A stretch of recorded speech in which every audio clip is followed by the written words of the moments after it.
Everybody, welcome to Comments from My Commute, Tuesday edition here. Tuesday's edition will be brought to you by the Sonic Air Floss. It's a great new device that instead of being a water pick, it's an air pick that blows the crud out from between your teeth and keeps your teeth nice and clean. I'd also like to point out that the Atlanta police have got a person detained there. I hope he hasn't committed too bad a crime. Anyway, here's the deal I'm going to talk about today, the iMessage bug. There is an iMessage bug, and it recently plagued Cindy, and I was able to circumvent the issue. What happens is, if somebody is happily using their iPhone and using iMessage, if they go to text another person who happens to also be using an iPhone, it does not send that as an SMS or short message service message. It sends that as a little bit of data, a little special iMessage, and it goes through the Apple server and gets delivered.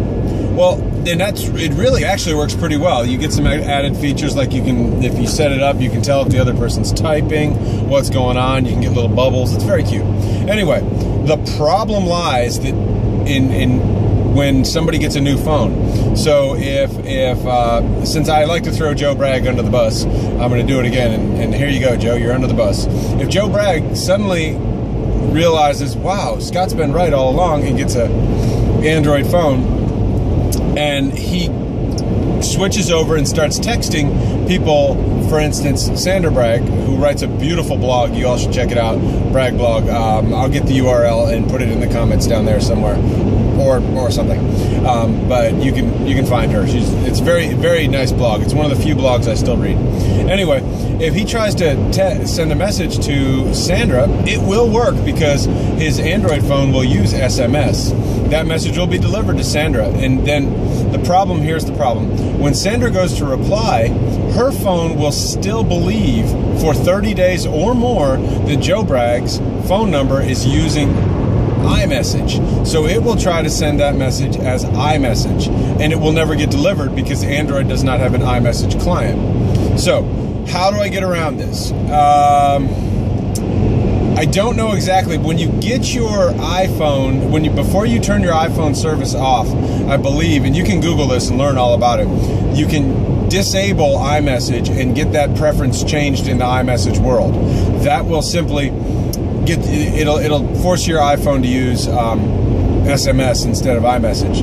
Now, if you happen to be Sandra Bragg and you go to reply to Joe Bragg and it says message not delivered, and you really need to say you better pick up milk and diapers for Emmy, then what you can do is simply go into your messaging settings on your iPhone and switch and turn off iMessage for however long you need to, and you will be able to send that message to the contact via SMS, and it will work.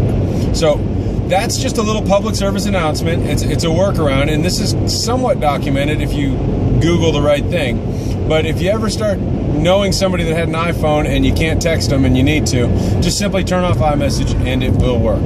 All right, well, I've got a 5-hour energy here, and I've got 8 hours of work, so I'm not going to take it quite now because I do have some coffee first. But I encourage you all to have a great day, be safe, and look forward to talking to you tomorrow. Remember to hit like, leave comments, and follow me on the Google Plus and the Twitter. Great, have a good day.